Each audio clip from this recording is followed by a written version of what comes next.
And here we go. Boom. 2023. Is that what year it is? Uh-oh. Wilder's already saying warning in all caps. 360 grad has arrived. So, welcome. And I saw something about time code in here. Time code? No lava cats? It's Wednesday. Time code, carts. Let's do it. Hey, Caleb. Ben's away, so... He is. So last week you couldn't be here. We rescheduled for the three of us for today. And then, unsurprisingly, in the month of January, when lots of things happen, we lose people like Caleb, who I think will be back. But he's muted for a second. So, yes, Ben is away this week. We can't see Caleb at the moment, and we can't hear Caleb. Why? I don't know. But he's in another part of the world, so I don't have control over that. I'm going to do some shout-outs. He's back. Let's see. Boom. Hey, that was Caleb. The weirdest thing. No idea what happened. I'm still in eCam and can see you. Yeah, you just went. It just said you had muted, but it's okay. I was going to do some shout-outs. Like, okay, bye. Yeah, do it. Yeah. Father and son, what's going on here with this? I don't know. I don't think I'm quite old enough to be Caleb's father, but, I appreciate that. Brandon, Thaddeus, let's see who else is here. Harrison's here. Of course, DJ Succotash. Louder. Yeah. Some guy named DSLR Video Shooter. And then, I don't know, Scott's here. You want to win that new car? Wrong channel. Aaron's here. Chris. Oh no, Coffee. G-Wiz 5150. Good to see everybody in the new year. Pat's here. Yes. I'm probably missing a couple of people. Colin. There you go.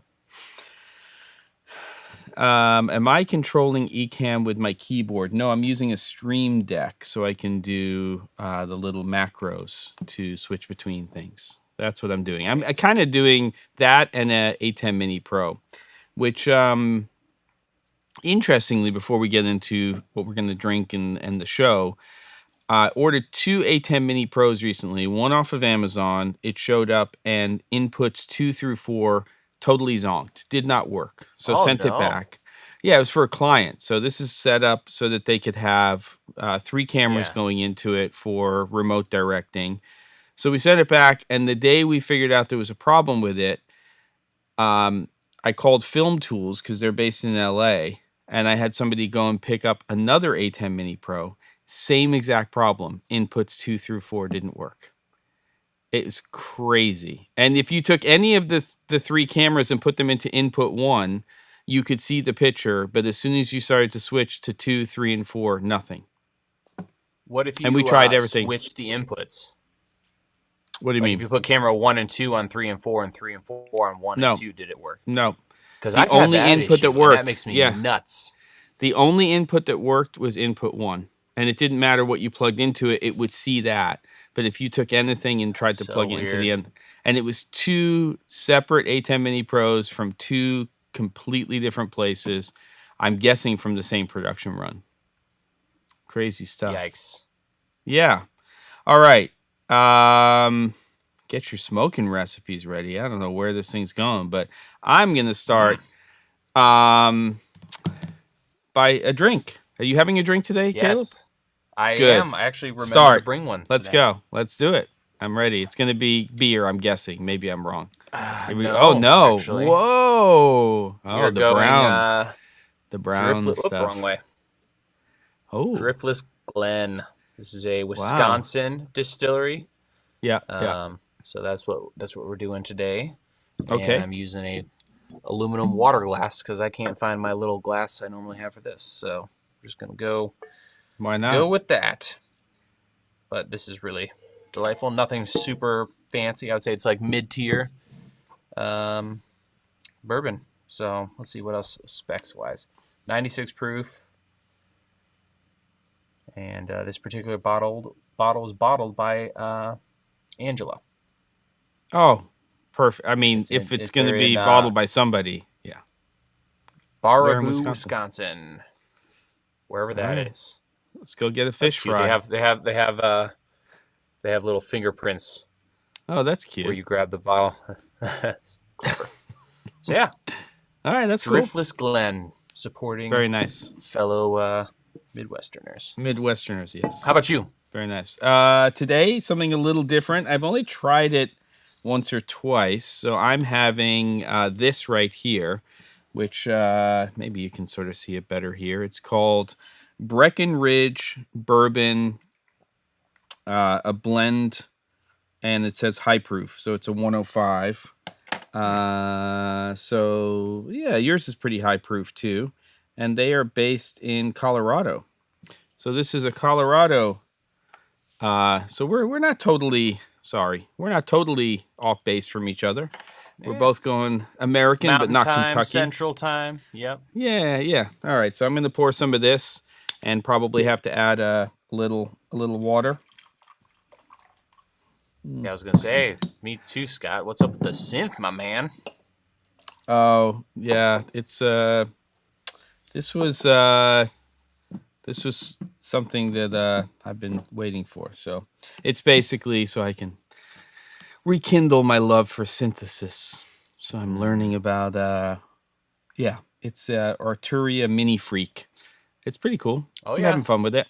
Yeah, it's good. I went down a I'm dark having- road where I researched the heck out of the synth game, and I would love to Yeah. get into that someday. But Well, you and I, when Anyway. I have conversations, we both do our research. So I have info for you. Cheers to everybody. Nice. Happy Cheers, 2023, and to Ben too. who we didn't mention is traveling, as it were, Oh, that's good. unable to make it tonight. Yeah. Got my quick So- time drinks somewhere in there. Brandon, okay. Yeah. QT. Yeah. What do we got here? I'm just seeing if there's any other drinks here that people are having. Feel free to share. Looks like Scott's been smoking some salt and pepper, which I'm very interested in. And Yeah, that sounds interesting. Reach Films is here. Sky is here.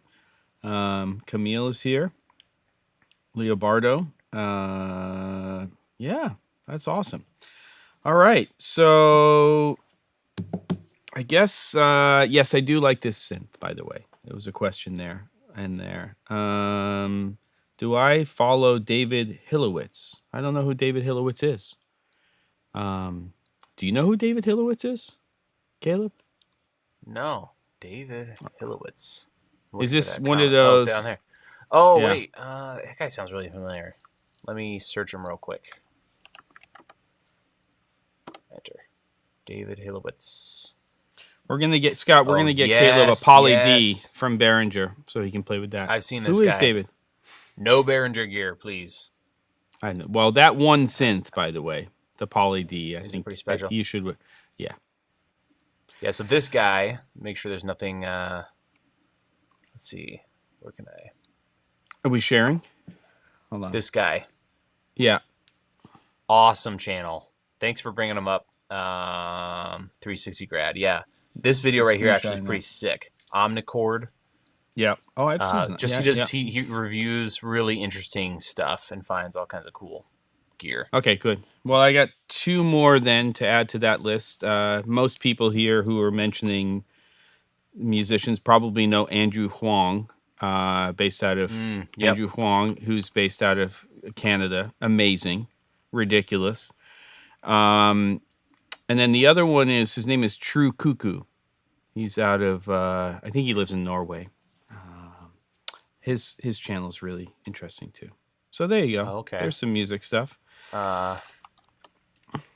Or there's another channel I personally love because he's like this guy I'm about to find. I can't remember his name. He is, the way I would describe him is kind of like the Gerald Undone of synth reviewers. Yeah. Because I was looking at the grandmother, Moog grandmother. Yeah. That was kind of where I was leaning. Pop Oh, something. you were? His name's Pop something. Well, so I think you should look at the Poly D. This guy, Loop Pop. This Oh, channel. yeah, I'll yeah. show you this. Yep. Sorry, we're like, this is not even close to film related stuff. This guy has a lot of great reviews. And what I Okay. love is he actually can play really well, and Yeah. he'll just kind of like review the whole thing, and he leaves nothing uncovered, just like Gerald's stuff. So a lot of fun stuff there. Yep. And I think the way he runs his channel is really, I picked up a couple things. The way he, monetizes it and everything is really interesting. Interesting how we're going down this road, and I had no idea you even had any interest in that, nor the people here who are in the chat. There's a lot more knowledge here on synthesis and music channels, which is it really isn't that surprising. By the way, there's that Who soothing. doesn't love synth though? Come on. Well, this thing's a Synthesizers blast. are super rad. This is really fun. This keyboard, and just going into something like Logic Pro, it's amazing what you can do nowadays. I mean, obviously even with GarageBand, but it's crazy. And someone said it in here. Virtual modular. What's the one? I have installed. I've been playing with it. It's awesome. I can't remember what it's called. Virtual something. Let me know in the chat, guys. You know what I'm talking about. Where you can because are you more like a semi-modular kind of guy, where you have a keyboard and a couple synths built in, or do you have you messed it all with modular, where it's literally the modules that you slowly build and connect? Yeah, so I guess no to the second part in terms of me doing it, but what's interesting about this and also the Moog or Moog synths is this is extremely tactile. So this is all about this is a digital synth with analog filters, but the idea is that you're still picking different, saw, triangle. Yeah. I mean, there's other stuff as well, but you can. The one reason I was most interested about this is I wanted to learn how to make my own sounds.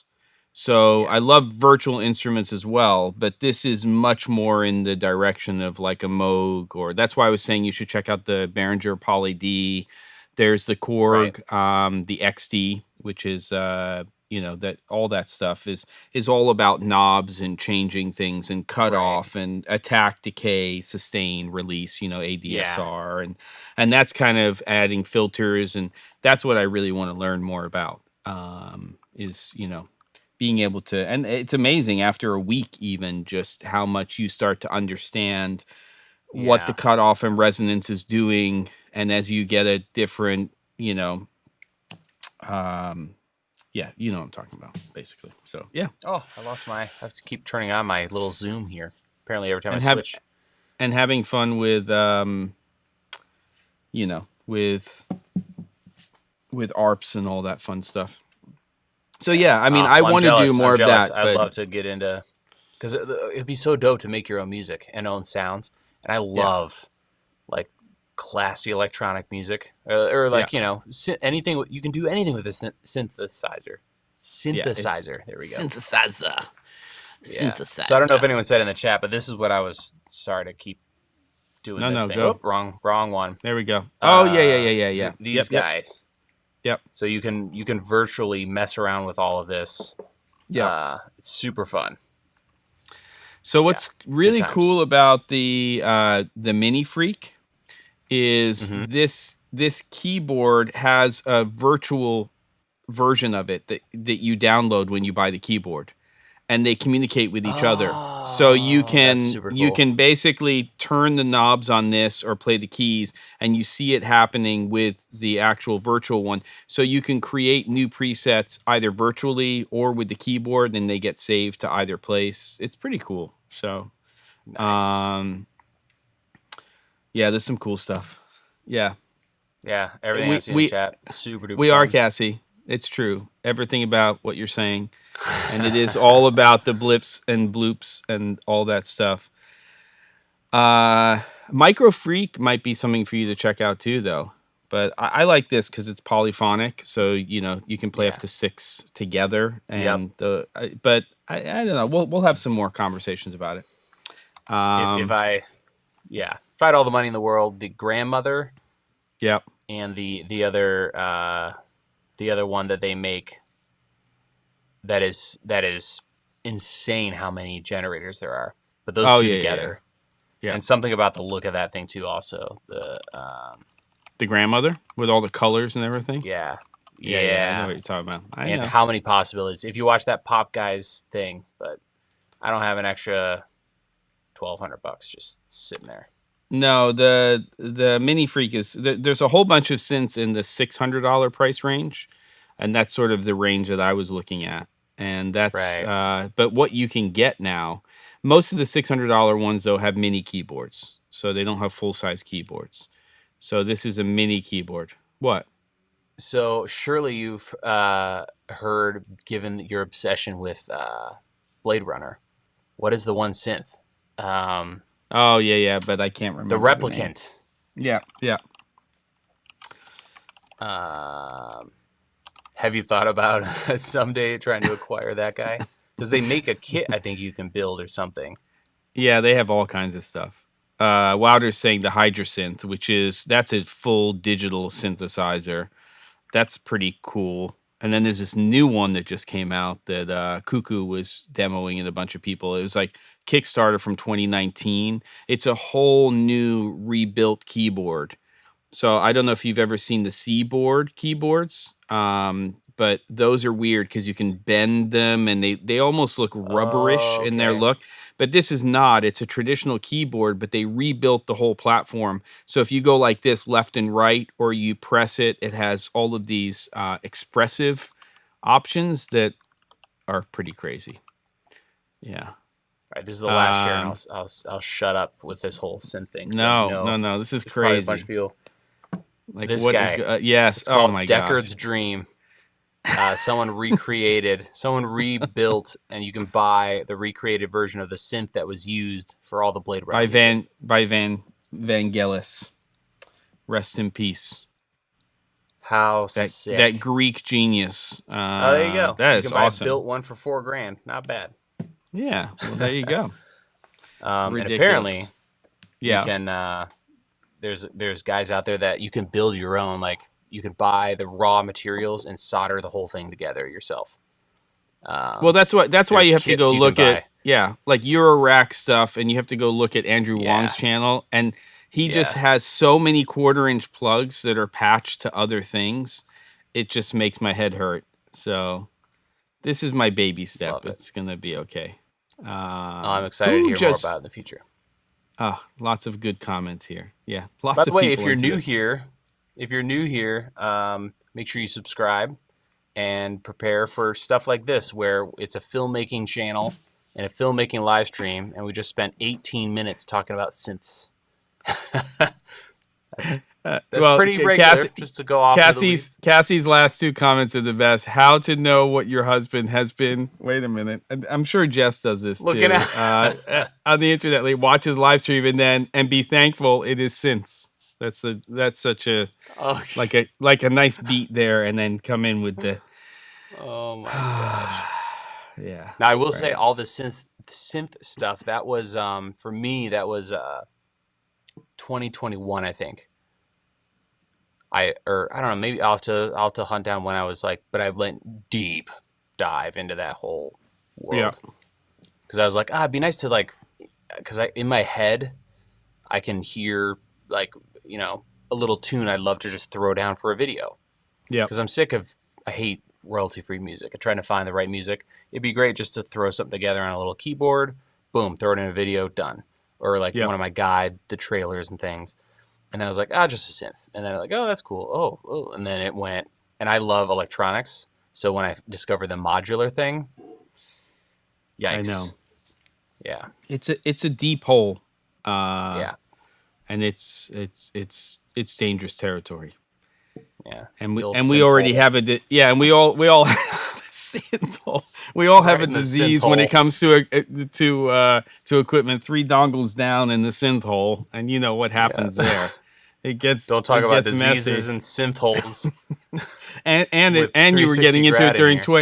2021. You were getting into it during the pandemic. Oh my God. Yeah, John Carpenter is amazing. I actually have some vinyl of John Carpenter's because I did that project for Canon at a vinyl pressing place called Brooklyn Phono. And they press all of John Carpenter's albums because he still writes. You know, he used to obviously write and direct his films, but he did the music. So that's John Crazy. Carpenter's a composer. Yeah. It's crazy. So now we're probably getting close to a half an hour on Synths. It's insane. Um, we might as well just talk about food now while we're at it. By the way, did you have any amazing meals for the holidays? Anybody want to share? We kind of talked about it a little bit last week, but do you have any epic meals or anything that was great, or is it just sort of very traditional? Anybody? You? Hmm. Did you? What did you do? Not terribly. I mean, I'm trying to think. Yeah. Nothing like that blew my mind, I don't think, but I'm trying Mm, to remember. I ate mm. a lot, too much. Yeah, me too. Um, but yeah, I've been on a not very exciting. To me, it's exciting. I'm really into lentils now, lentils and rice, and going kind of vegetarian as we Yeah. talk about with Scott here with his first prime rib, smoked prime rib. I love meat as well. Yeah. But yeah, I don't think there's anything wild. How about you? What'd you do? Yeah. I mean, we had people over and we did a kind of an Italian Christmas Eve and then a more traditional standing rib roast Christmas Day. One was lots of people, one was just immediate family, but it was Nice. very nice. So it's good. Yes. Love it. Uh, Good. All right. So here we are. You had your live stream. You were talking about equipment and things like that. Last week, I was kind Yep. of talking about some stuff. Where are we in 2023? You know, I wanted to kind of have a conversation with you and everybody in the chat about where we see things going because we've got some Hmm. groundwork that's been laid, I think, by a few of these companies. We kind of know where Sony stands unless they have a surprise camera at NAB or something, which Right. might happen. We kind of know where Panasonic stands now with the S5 series, though the question is, are they actually ever going to do an EVA 2 and are they going to come to market in that space? So, I mean, to me, Canon of all the companies right now seems the ripest in the digital cinema camera space, not mirrorless camera, but digital cinema camera. The C70, C300 Mark III, those have been around for a while, right? I mean, Mm-hmm. we're talking years. Do you think they'll come into that space with a new camera this year? I think at some point this year. What do you think?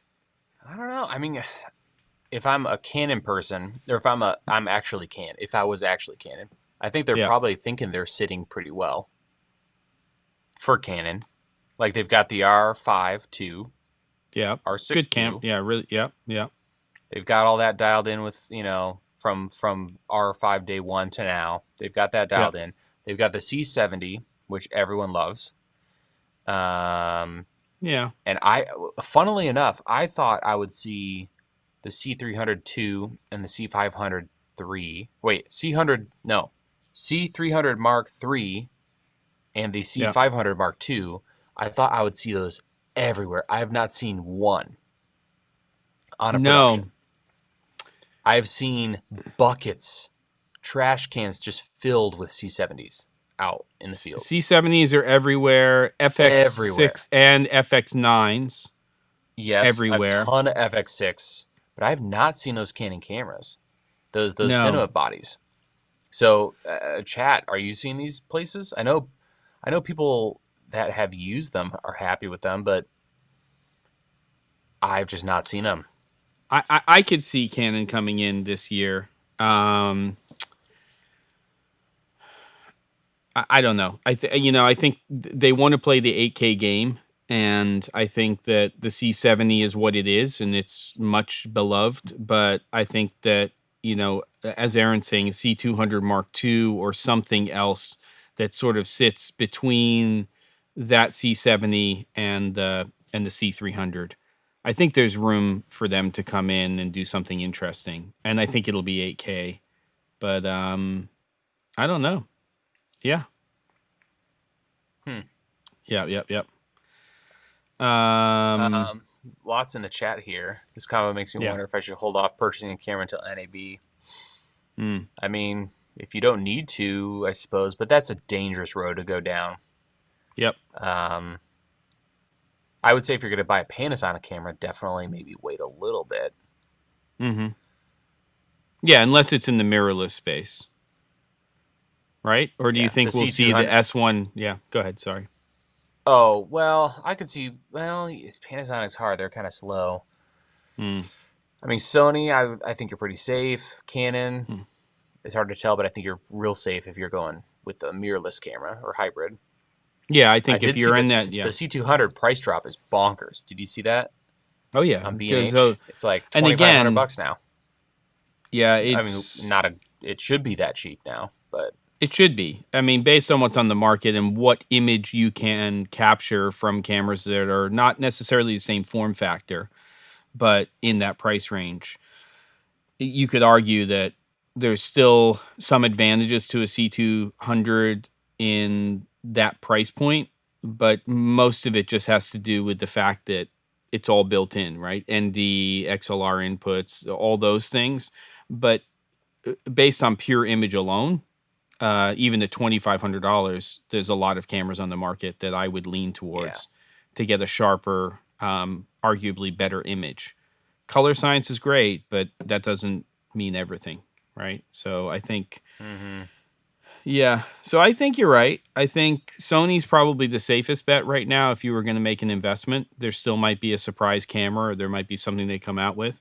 But I think Canon is the one that I'm interested to see what they do. And then what is Blackmagic going to do? Because, Blackmagic's been pretty quiet on the camera front. They do like these little tiny revs of their cameras, but nothing major. Yep. So I could see I was that. thinking about we should definitely talk about that. I mean, I think they're due. I wouldn't be surprised at all. In fact, I would say we probably should bank on them releasing something at NAB. Yeah, I agree. If not before then. And hopefully, I would love to see them do either come up with a new name because it's starting to get ridiculous. Pocket the Cinema Pocket thing Camera 4K Mark II. I think they should Mark II it. Yeah, I think they should do a Mark II of all their cameras. Hopefully, design a better body. Yep. A better ergonomic design. Maybe Yep. I mean if they just went cube with it or close-ish to cube.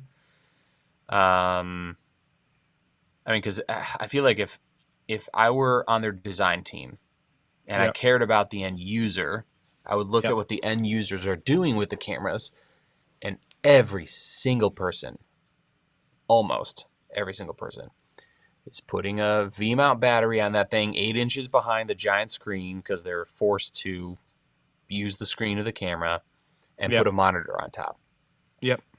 So find a way to man, if they could connect their video recorder monitor to the camera and use that screen for the menu or something, they got to do something. Yeah, I agree. It's sort of at the point now where we know they can make a camera. We know they can put the sensor in there and the functionality's there. Yeah. They actually have a great UI. I think their UI is pretty great in their cameras. But form factor and sort of a lot of the other things are, and again, AF is one of those big questions. Are they going to go down that route and actually? Yeah. I don't know if I have a lot of faith in that part. But then there's also No, I the don't think it's resolution. happening. No, and then resolution wise, I mean, they're playing that game pretty well. But you and I were talking about it the other day. They're not yet in the ATEM line. And if you think about it, that ATEM Mini when it came out, end of or 2019 or right at the beginning of 2020, timing could not have been better. But it really, to me, seems like 4K ATEMs make a lot of sense now. There's just way too many cameras out there that are 4K now. So I don't know. Man, to be able to record just directly on this thing on my desk and not mess around. Yeah. But yeah, that'd be pretty great. So yeah, What Blackmagic wise, definitely could see them doing something. What about DJI? I mean, they just released their smaller version of their gimbal, which was probably a good move. But do you think they're going to take what they have in that 4D and do some stuff? I don't know. I don't know what they're doing over there, honestly. Because if you look at all their products, right? They've got their two drones, gimbals, right? That's their thing. Yep. They're like bread and butter. But they're starting to like mess around with other industries, and their new tagline is essentially translates to, I can't remember what is the tagline. Something like they're going after all aspects of production. Kind of Right. like small rig. Small rig now makes everything. I know. Lights, tripods, audio transmitters and recorders. They have a follow focus system, electronic, focus system. Yeah. Do they have monitors now? I mean, they're going after everything, which Everything. makes sense. Yeah. But in DJI's kind of do that. They have the microphone. They had their 4D camera. Mm-hmm. So I mean, I think given their limitations, not having the LiDAR thing, but not having I think they should come out with a $2,000 cinema camera. Why Yeah. not? Or And less. they could. Yeah. They totally could. Yeah. NDs. Yeah. Give us what no one else will because they have nothing to lose. Yep. Would be very interesting. I agree. All right. Anything else in the camera space that you can think of? Topic discussion: is Zcam dead? I don't Because know. things are looking pretty scary. If I'm them, I'm horrified because Panasonic is going cube. Yeah. They've gone cube. So if Panasonic starts releasing, and it's always been like, why, that's a tough sell between Panasonic and Zcam. Now if Panasonic has cube cameras with good autofocus, that's tough. Yep. Agreed. It's hard to compete with the big companies when their price points start to come into that realm. Mm-hmm. That the Z cams and Kinfinities were really trying to disrupt Kinfinity, especially in the beginning, and the promise was pretty amazing. Like you're going to get this 6K camera and nothing else can touch it in that price point. But now, especially with companies like Blackmagic coming in and offering what they offer and things like that, it's really hard. And then Atomos has a sensor. What's going to happen with that? And also, what's the focus? It's pretty easy Atomos with. has a sensor? Yeah, Atomos developed the sensor. It was announced a while ago. I don't know what they're going to do with it. It doesn't seem like Atomos is going to go down the monitor game, from what I can tell. Based on the way some of their stuff is getting blown out price-wise, I think they're going down a different path. Yeah, they have to. They've got to. Don't mess with that. The Connect thing is cool. It is. If that came out in 2019, yeah, forget about it. But no, I agree. Yeah. Maybe they'll just take their. If anyone's watching from Atomos, don't take this wrong way. I'm just having fun. Yeah. If you took their 7-inch recorder, or the Shogun, let's say, put handles on it and just stick a sensor right on the back, you just walk around. That's it, like that. Filming. Yep. It's kind of like the soccer parents with their iPads, but Yeah. giant. Yeah. It'll be like a bellows camera from the 1800s. But that's right. And with a crank, so you crank the bellows. That's right. Plus and minus buttons to change your focus. Yeah. Yep. And then you got Small HD, and they're working. They're working on their stuff. They definitely seem like they're sticking with the monitor side of things. Oh yeah. And they should. I mean, that's what that brand is, and they get to work with Teradek and integrate all that kind of stuff. Yeah, they are a part of a whole ecosystem Oh yeah. now of what is it? Wooden Yeah. camera, small, Yeah. Yeah. Correct. yeah, Wooden camera, small small HD, HD, and Teradek. Those are Teradek, all part of Creative Solutions, which is sort of the right, semi-autonomous part of Videndum, which used to be Vitek. right. Yeah, it's all kinds of stuff. Now, all right, let's switch to lighting. What's your feeling of where we're going in Well, 2023 for real lighting? quick, Yeah, yeah, what go do you ahead. think about like we still have Fuji, Nikon. We haven't talked about what Sony might do in this year, but Okay. Yeah, yeah. No, I'm happy to do that. So, Nikon, I mean, we can do that Nikon. for a couple minutes. Yeah. No. I mean, Nikon, Wah, Nikon for me is kind of like wah. yeah, I mean, there's always been a lot of false starts. They don't make bad cameras. And when it comes to stills, still great. But I don't think of them as a competing player in the mirrorless and digital cinema camera space. And I don't know if they can come into that space. It's hard enough for somebody like Fuji, with APS-C and, Yeah. and medium format.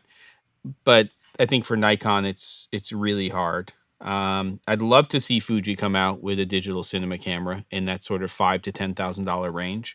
They have all the ingredients to be able to do it, and they make great lenses. The 18 to 120 is really the first lens, though, with autofocus that they've developed that really is thought of as a, a lens to fit their current mirrorless cameras for video, and Right. they need a lot more like that.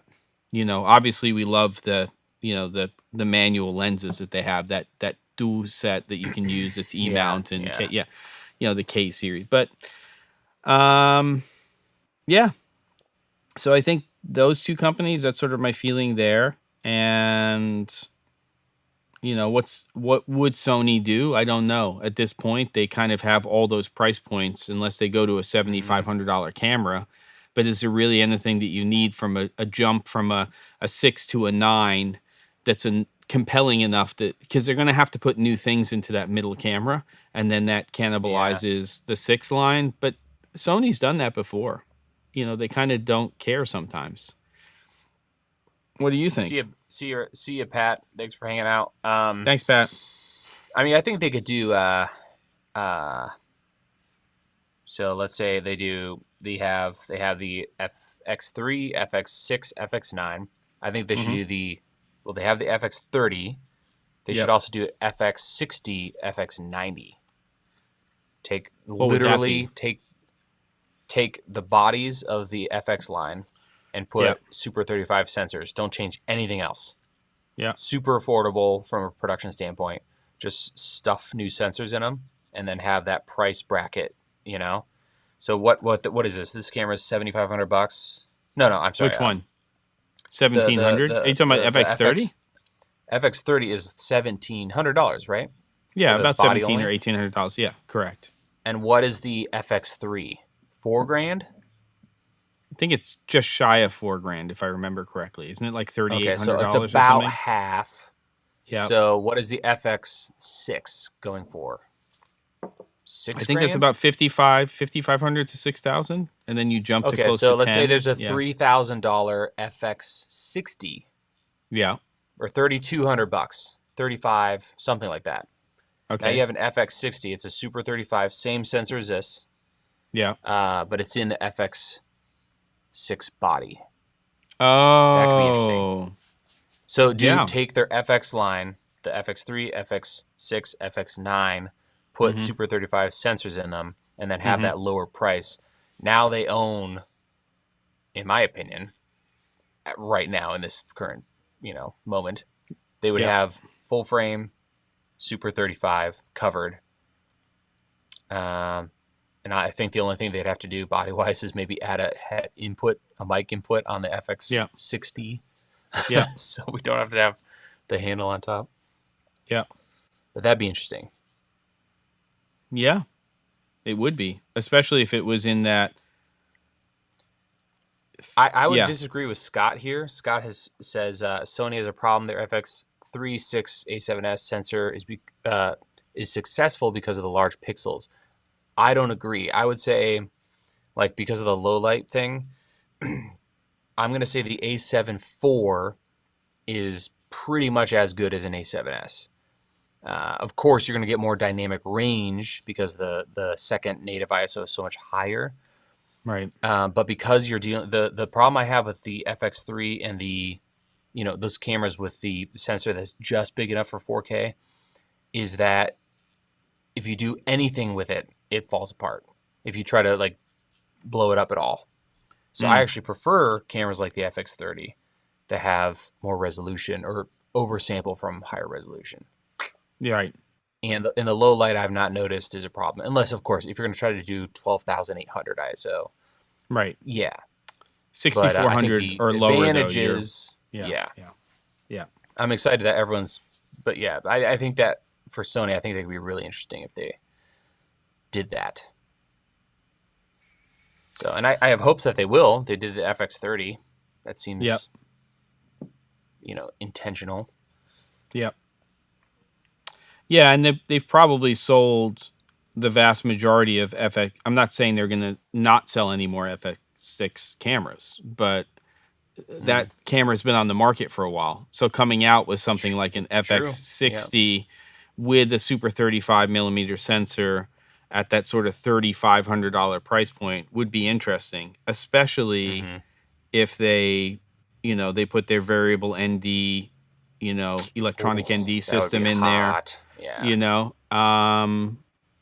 They could for sure create that camera and they could still make money on that camera. Meaning, they definitely have that option, I think. So that could be interesting. Yeah. Anyway, you want to go to lighting? I don't know if we covered we all the can. cameras or not. If we missed anything. Yeah, I mean, having low light capability in cinema-centric cameras is a waste anyhow. If you're going for filmmaking for narrative film, you light the scenes properly. I kind of agree and disagree with that. I think that that's absolutely true the majority of the time. But I do think that DPs and cinematographers are thinking differently about how they shoot now. And there's definitely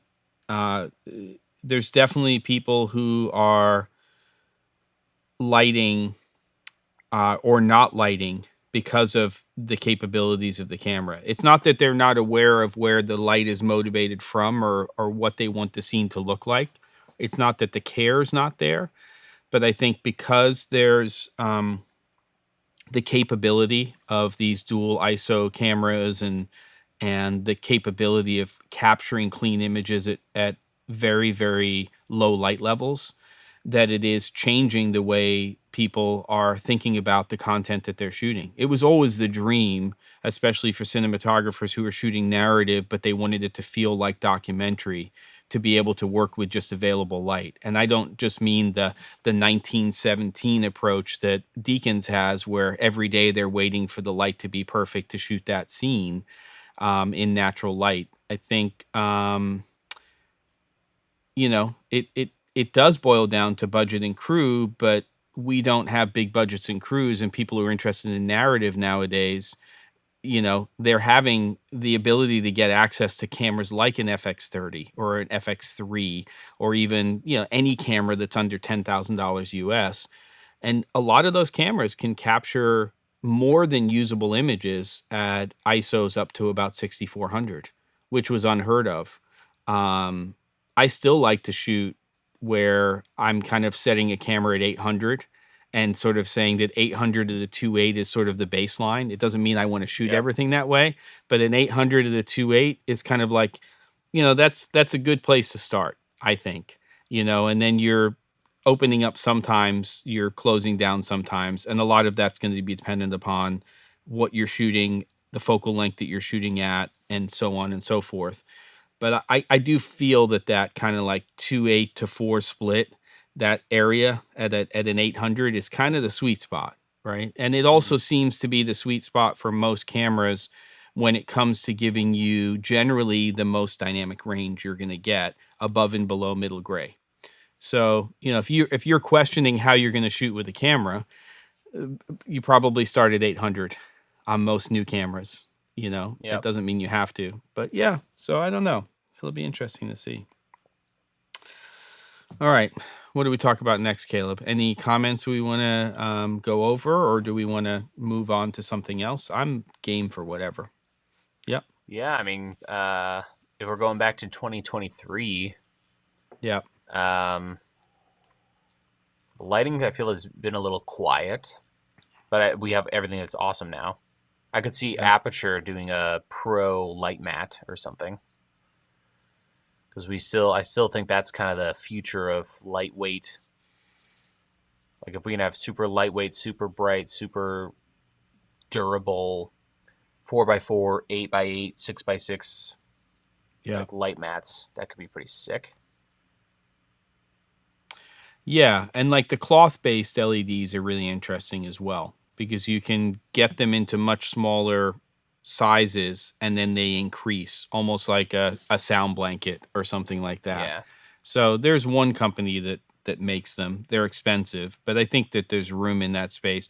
It's also sort of the whole, pixel mapping and where we go with virtual production and how rapid or how slowly that evolves that I think will drive sort of what we start to see with lighting companies in 2023, 2024, I think. And we've talked about that in the past. But yeah. But it's amazing what you can get out of lights now, like the COB 60s that are both bicolor and RGB based. That whole market in that sort of $300 to $450 range is crazy. The Amarin P60Cs, those are, I mean, it's insane what the light output that you get out of those. They have their downsides for sure, but I think, I think we're getting there though. So. Yeah. I don't know if anything got 32-bit float, all the things, please. Yeah, we talked about that. And some sort of noise assist would be great too. I love that real time. But 32-bit, give me that as a starting point. Quiet preamps and 32-bit float. That's an every interesting day. Everyone's talking about like AI, right? That would be an interesting, like someone to come up with some audio AI. Like, yeah, and I guess we have all these isn't plugins. Noise Assist kind of? Don't you think Noise Assist on the sound devices is kind of that? Because you do set a level. I know, but like in Final Cut to push a button and essentially have isotope level. Yes. Dialogue denoising that is AI based. Yep. Because the AI, it doesn't care.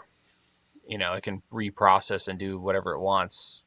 Yep. And remake something. Yep. AI. I mean, there's the Isotope. Isotope. I hope is looking into AI because they could do all kinds of wild stuff.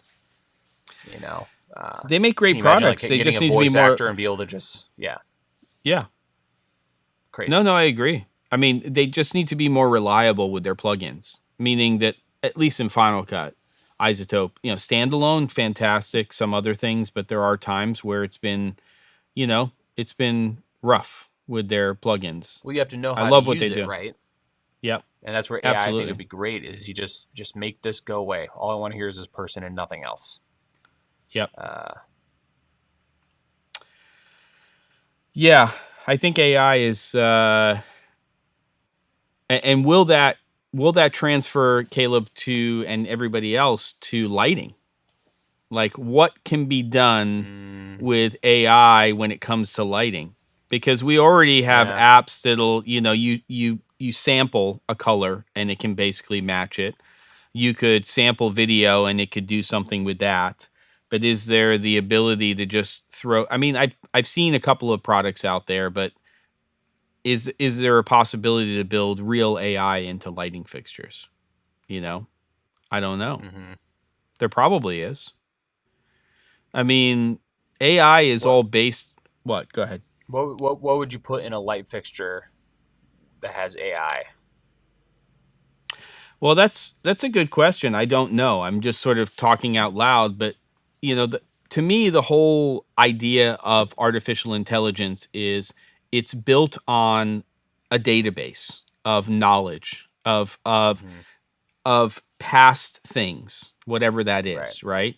So even when you use AI to create images, like Midjourney, you're throwing strings of words at it, but what it's doing is it's referencing as part of the AI everything that's happened with art historically or everything that it Mm-hmm. can access, and then it keeps building Right. that. And so to me, it would be okay, there's only X number of types of spaces that you can shoot content in, right? You've got your standard box, you've got your rectangle, you have a large architectural space with lots of it is many, many different types of environments, but it is codifiable. And then if you take, for instance, what's the I've gone blank, where we go for our references for movie frames and things like that. I have a subscription and I've gone Oh, blank. shot deck. Shot deck. So you take all of the feature films that are being cataloged, and people have done things where they have the color palettes for feature films. So it's Wes Anderson's this, and Scorsese's that, and everything else, and then you codify Right. that, and you create essentially a reference module for AI. You could go into, in theory, a space and say, I'd like to like this scene, and you could pull up a reference for a movie or something like that. It's not going to be perfect, but there could be things in AI that could be in that lighting fixture that Yeah. could start pushing you down that route. I don't That's know. the tricky one, though. I think lighting will be the final, I because agree. 100%. even if you have this fixture, I mean, you have to modify light, right? Now, if it's in a Yeah, virtual situation, I could see that being nuts. that's Like, different. or Yeah. in camera, if I can point a Yep. camera at you and it can in real time, give me Blade Runner colors and Scorsese lighting. I don't know, where you could Yep. just it Yep. could just do it. Yep. But yeah, the lighting one, that's still like the real tricky one in the It real is world. tricky. It is tricky. And I mean, even when you talk about a microphone, it's how you place that microphone is very similar to Right. how you place a light. So the AI might be built into it. It could affect the lighting or the voice that's being recorded, Mm-hmm. either or. But Right. there is craft and there's knowledge that has to exist for Mm-hmm. you to go there. And the goal for anybody who's creative long term is never to copy, it's to be influenced, right? It's you Right. copy in the beginning and then you're influenced and then that drives it. And that's part of the creative process.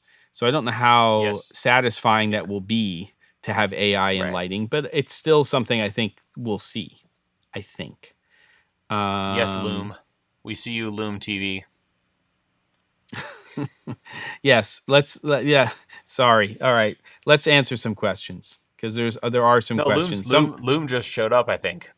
Oh, okay. I think We are Loom question. is generally asking if that. Okay. We are answering questions, I think, but people are feeding off of what we're talking about. Um, yeah. So Loom. Oh no, And I agree. Loom I did. agree. I agree. Oh, Go he ahead. did. Oops. Yeah, yeah. Oh, Go I was ahead. just You gonna say, you go first. Harrison. I do think like virtual VP or virtual production is like a leapfrog to. It's all not online, or it's not Yeah. IRL anymore. It's all digital. Yeah. Yeah. Yeah. So Loom TV says, I haven't found any autofocus tests with a C70 or C300 Mark III for face tracking in low light scenarios or for lit situations at night with a backlit face or so. Do you know if it can handle it? It really, I haven't seen any tests either, but I will say that while autofocus is very strong on all of the digital cinema cameras from Canon, a lot of it has to do with contrast. And it doesn't mean it has to be a contrast AF system. It just means that AF generally latches onto contrast much easier than it does with what we would consider gray matter, when everything's sort of sitting in that mid range. So that makes it really hard for an AF system to lock on. But I will say that Sony seems to be doing an exceptional job of that in the last, 12 to 18 months, meaning that it's a lot easier. But when you start getting into especially darker skin tones and there's less contrast in the scene, you have somebody who's got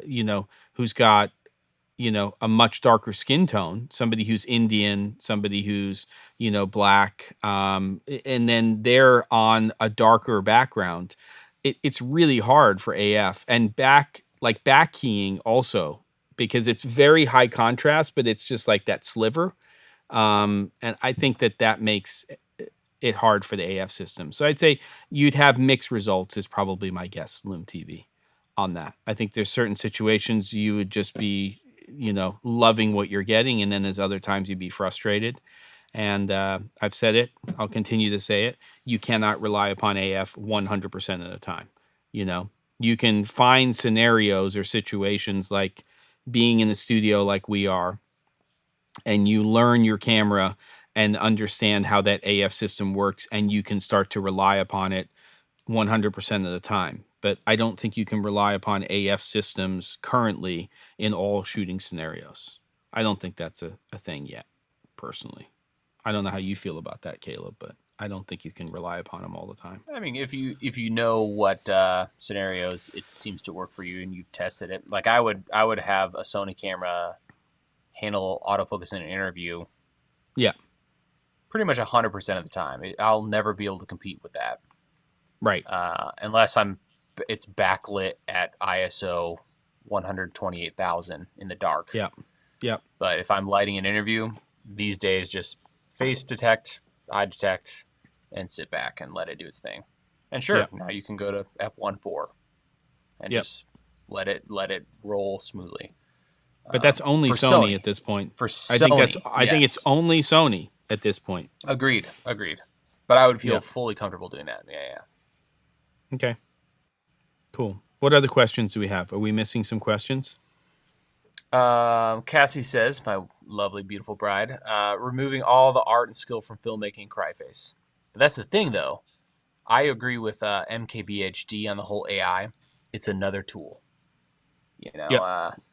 People said the same thing about autofocus, about digital film or video, LED lighting. I think we should all take the AI news as I imagine, Deakins would take it. Mm-hmm. Everyone's going to freak out, AI ball, and he's like, I don't care.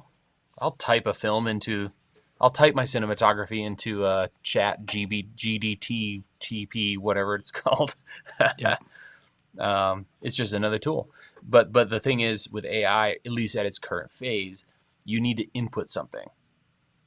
Yes. So if you're creative and can input some creative stuff, that's going to change, right? I agree. So I think it's another tool, but it is wild. It is crazy. Well, I agree with you. I think that there's a lot of people who are down on AI and they're scared of AI and they think that AI is a replacement. We may get to this point in the future, but to me, the difference is that we are inherently the ones that tell stories, right? We experience and we have the ability to create and tell stories. It's sort of like music creation. There's a lot of AI in music creation now. You can buy things that will create chord progressions and chord sequences. Mm-hmm.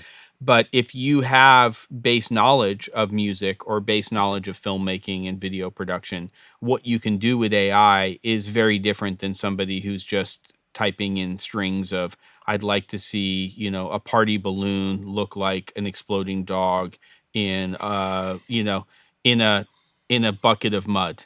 Well, that could be an interesting image, but it's not really going to do anything.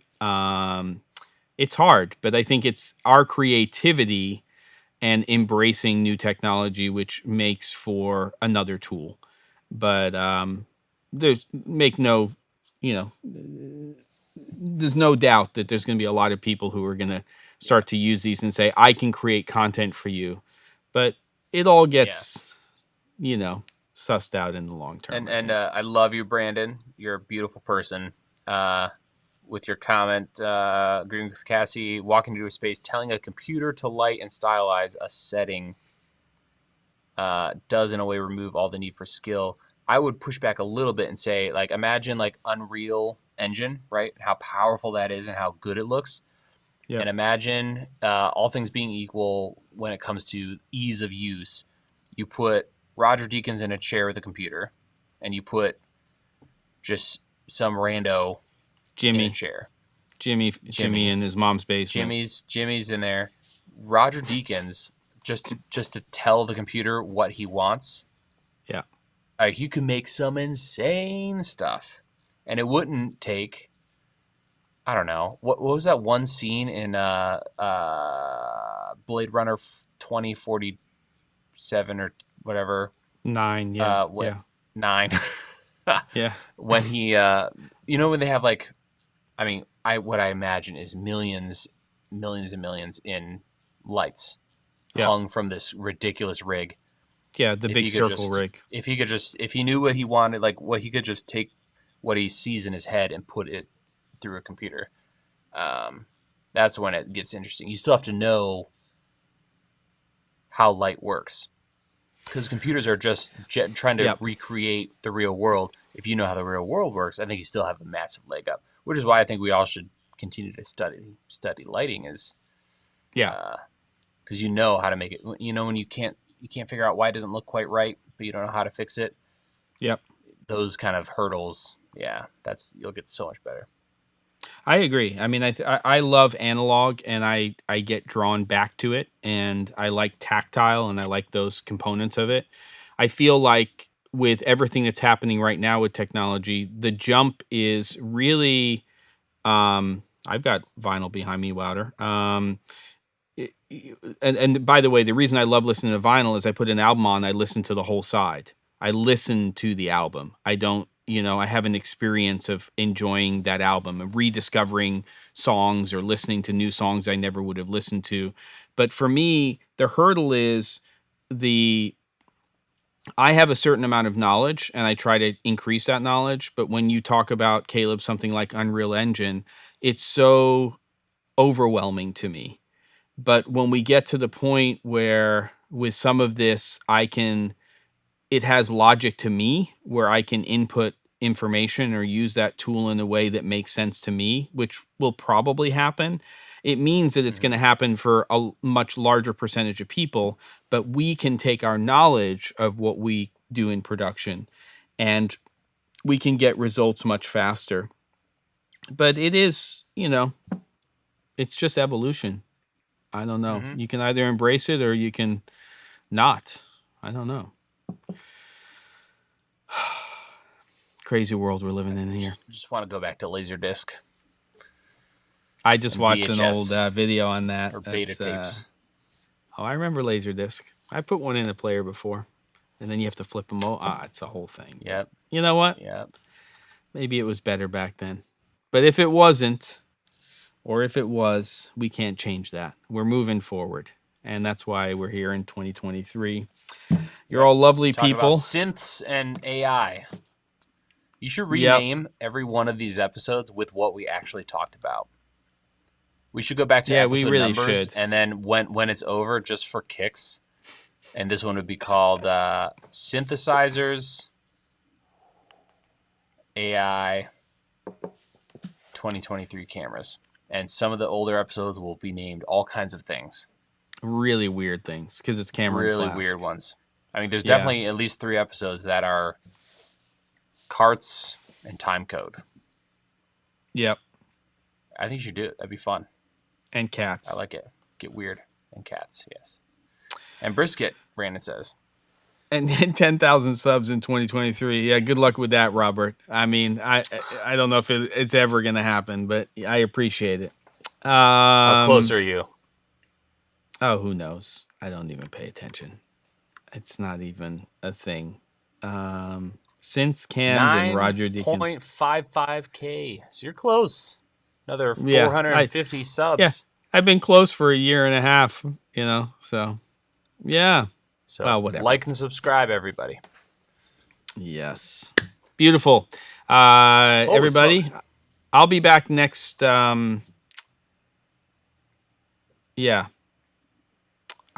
be back next week. You'll be doing your stuff on your channel, Caleb, picking up little tiny monitor recorders and building things and 3D printing and all that fun stuff. Is that it right there? Yeah. What's that in your hand? Oh no, well this is next week. Lenses for the FX30.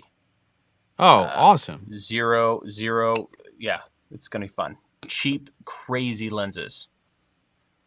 It's gonna be a good time. Yeah. Beautiful. Go make something in AI and scare yourself. And we'll see you next month with Ben. And go get a synth. Subtractive synthesis should be the words of today. Maybe we'll put that in the title too. Subtractive. So I think we should outsource this. I know we're way over 6:06. But Wouter put it in there. I think we should have the chat like put together the title for each video at the end of the show. I love that. It. Good. A nice little like they name it. So there you go. You did it, Wouter. Synthesizers and other artificial things, or send me an email. Coffee, synths, cams, and Roger Deakins. Let me see. I've got my accounts here, and everybody knows that I am very slow. Contact at thec47.com. CONTACT at thec47.com. Send your title, Wouter, for this to that email address, because my feeble little mind can only hold so much information inside of it. Beautiful. I know you have to go, Caleb. You've done back-to-back live streams. And everybody, thank you for visiting and being here for the first episode of the year. We should be back, I think, the first week of February, or do you have conflict then? Yes, you're okay with that? February 8th. No, 1st. The first day of February, we'll be back with the show. And Ben should be back. And we're starting to plan for NAB 2023. I think we're almost done finalizing the space for the workshops.